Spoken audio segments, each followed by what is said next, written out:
नमस्कार साथियों। नमस्कार। आज जो मैं आपसे शेयर करने जा रहा हूँ कहीं न कहीं माइक्रो मार्केटिंग से रिलेटेड बहुत ही बेहतर टिप्स है, जो कहीं न कहीं आपकी इंडस्ट्री में जो भी आप काम करना चाहते हैं, चाहे आप प्रोफ़ेशनल हैं, चाहे आप व्यवसायी हैं, उद्यमी हैं, जॉब करते हैं, कहीं न कहीं माइक्रो मार्केटिंग ग्राउंड लेवल पे वर्किंग करने के लिए बहुत आपके लिए फ़ायदेमंद होगा।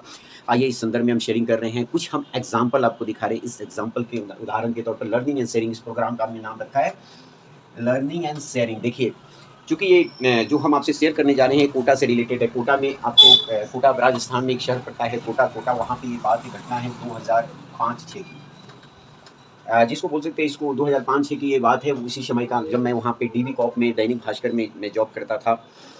तो उसी समय की ये घटना है जो आपसे मैं शेयर करने जा रहा हूँ। कहीं न कहीं आपके फ्यूचर से रिलेटेड बहुत अच्छा एक एग्ज़ाम्पल है।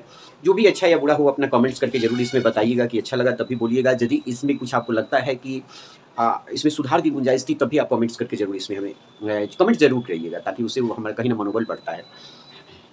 बात है कोटा की। जैसे कोटा, उसमें दैनिक भास्कर ने एक स्कीम लॉन्च किया था, फिर से जीतो 5 करोड़ का स्कीम आया था। फिर से जीतो 5 करोड़ का स्कीम कोटा का था। उस समय मैं विज्ञापन देखता था। विज्ञापन विभाग में कार्य करता था। जोधपुर से मैं ट्रांसफ़र होकर कोटा आया था और विज्ञापन का कार्य देख रहा था। उसी समय की ये घटना है। क्या हुआ था, उस समय वर्तमान यूनिट हेड और उस समय के जो संपादक थे, दोनों बैठे हुए थे। रात को करीब-करीब 11 बजे कॉल आता है और बोला जाता है कि आप इमीडिएट ऑफ़िस आइए। जब इमीडिएट ऑफ़िस गया तो बातें चलने लगा कि सर्कुलेशन से रिलेटेड प्रसार को कैसे बढ़ाएँ। इस पर एक लर्निंग एंड शेयरिंग प्रोग्राम था। एक-दूसरे से वो लोग सजेशन ले रहे थे। जो भी उनके वर्टिकल हेड थे, उन सबसे बातें कर रहे थे। मैं भी अपना सुझाव दिया। मेरा जो सुझाव था, वो अगले दिन मेरे लिए कुछ और हो गया। मैंने जैसे ही सुझाव दिया कि इस तरह का आपको कैसे ग्राउंड लेवल पे एक्टिविटी करना है और किस प्रकार सर्कुलेशन बढ़ेगा, उसके लिए मैंने उन्हें बेहतर सुझाव दिया। अगले दिन शाम को मुझे फिर बुलाया जाता है। यूनिट हेड और संपादक फिर बैठे हैं और उन दोनों ने बोला गया कि आपको अब विज्ञापन विभाग में नहीं, बल्कि अब प्रसार देखना है, क्योंकि हमारा 20,000 का टारगेट है। 20,000 कॉपी उस समय बढ़ाना था। कि बातें छोटी यूनिट, कोटा कोई बड़ी यूनिट नहीं थी, छोटी यूनिट थी। फिर से जीतो 5 करोड़ का स्कीम था। राजस्थान पत्रिका उस समय नंबर 1 पोज़ीशन पे था, नंबर 2 पोज़ीशन पे दैनिक भास्कर था। सर्कुलेशन देखना है, प्रसार विभाग देना है। फिर से जीतो 5 करोड़, 2 महीने का प्रोजेक्ट है। 2 महीना में आप लक्ष्य पूरा करा दीजिए टीम से और फिर आपको विज्ञापन विभाग में शिफ्ट कर दिया जाएगा। ये बहुत बड़ी मेरे लिए चुनौती हो गई। अब जो मार्केटिंग मेरे लिए बहुत बड़ी चुनौती थी। मेरे करियर का सवाल था कि यदि 60 दिन में मैं यह गोल अचीव नहीं करता हूँ, तो कहीं न कहीं मेरे ऊपर प्रश्न चिन्ह खड़ा हो जाता है। तो मैंने क्या किया, गोल अचीव करने के लिए जो माइक्रो मार्केटिंग जो किया, मैं वो सुनिए कैसे, मैं जो बता रहा हूँ एग्ज़ाम्पल देखिए। और इसी से बहुत जल्दी मैं गोल अचीव किया। गोल अचीव ही नहीं किया, बल्कि इसके को हमारे सम्मान मिला और सभी एक 6 महीना पे ही हमारी टीम को प्रमोशन भी मिला। जो हमारे साथ जो टीम काम जो भी लोग साथी लोग कार्य कर रहे थे, सभी का प्रमोशन हुआ, सभी का इंक्रीमेंट लगा 6 मंथ बाद ही।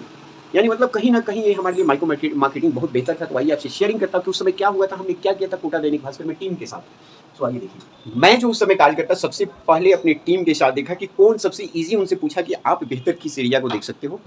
कहाँ बेहतर कार्य कर सकते हो? उन लोगों ने जैसा सुझाव दिया कि हम इस जगह बेहतर कर सकते हैं, हमें यहाँ मौका दीजिए, हमें यहाँ मौका दीजिए, हम यहाँ बेहतर कार्य कर सकते हैं, तो उससे बहुत जल्द से जल्द हम टारगेट अचीव कर सकते हैं। फिर उनसे मैंने सजेशन कैसे टारगेट अचीव करेंगे, तो उन लोगों ने जो सुझाव दिया, उनका सुझाव लिया, फिर अपना सुझाव, फिर सभी से बातें करने के बाद हमने निर्णय लिया कि करना क्या है। देखिए, सबसे बड़ा चीज़ मार्केटिंग में एक ध्यान रखिएगा, यदि आपको अपना गोल अचीव करना है, सुनिए सभी का, लेकिन जो बेहतर विकल्प हो, वो सोचिए खुद कि आपको बेहतर विकल्प क्या हो सकता है, बेहतर कैसे काम करेंगे, वो निर्णय आपको खुद लेना है। ऐसा नहीं कि जो बोल दिया वैसा ही चल देंगे, तो हो सकता है फेल भी हो जाए। सुनिए सभी का, लर्निंग शेयरिंग सभी का प्रोग्राम, सभी का देखिए, सभी का सुनिए, सबसे सुझाव लीजिए, लेकिन निर्णय आपको खुद लेना है कि हम बेहतर क्या कर सकते हैं। तो नंबर 1 आपसे जो हम शेयर कर रहे थे कि क्या है, सबसे पहले मैंने किया, अब कंट्री मार्केट का मैंने मैपिंग किया। सबसे पहले मार्केट मैपिंग किया। वो यथार्थ को, सच्चाई पे नहीं जाते थे कि डाटा क्या होगा, लोगों में डर एक होता था। टीम में मैंने देखा सबसे बड़ा डर क्या था कि यदि हमने देखा है कि आज लिखा है कंपटीटर का कॉपी 100 है, अब कल एकाएक ओरिजिनल डाटा हम लिख देते हैं कि 200 कॉपी है, तो मेरे लिए प्रॉब्लम होगा, मैनेजमेंट मुझ पे नाराज़ हो जाएगा। क्योंकि ऐसे क्या हुआ, कॉपी बढ़ गई। क्योंकि वो डाटा हमेशा छुपाते रहा, प्रतिद्वंदी का जो डाटा था वो हमेशा छुपा के हिडन करके सच्चाई कभी अपडेट नहीं किया, जिस कारण वो मार्केट में बेहतर काम नहीं कर पाया और कंपनी ने भी, चूँकि उसको बेहतर कोई स्कीम नहीं दी, क्योंकि वो सच को हमेशा छुपाया, हिडन वर्किंग किया।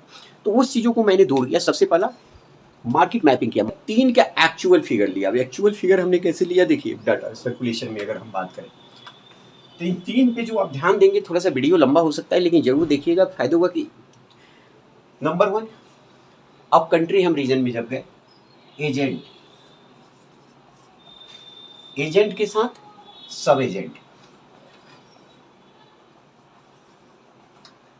आज के समय में 10 साल से बहुत तेज़ी से अपडेट हो रहा है, लेकिन सब एजेंट पे भी यही ले गया जो 10 साल से सब एजेंट पे भी वर्किंग शुरू हो गया लगभग 2008-9 से इस पे भी कहा सब जगह शुरू हो गया। सब एजेंट पे भी हमने इन तीनों को लिया और बीट बॉयज़ जो सब एजेंट के जो बीट बॉय होते जो आदमी ऐसे ही रखकर जो काम कराते थे जिनका कोई अकाउंट वगैरह भी नहीं होता था डिटेल बीट बॉय का भी हमने लिया, यानी तीनों जगह हम ये डाटा को लिए। अब ध्यान से दीजिएगा कंपिटिटिव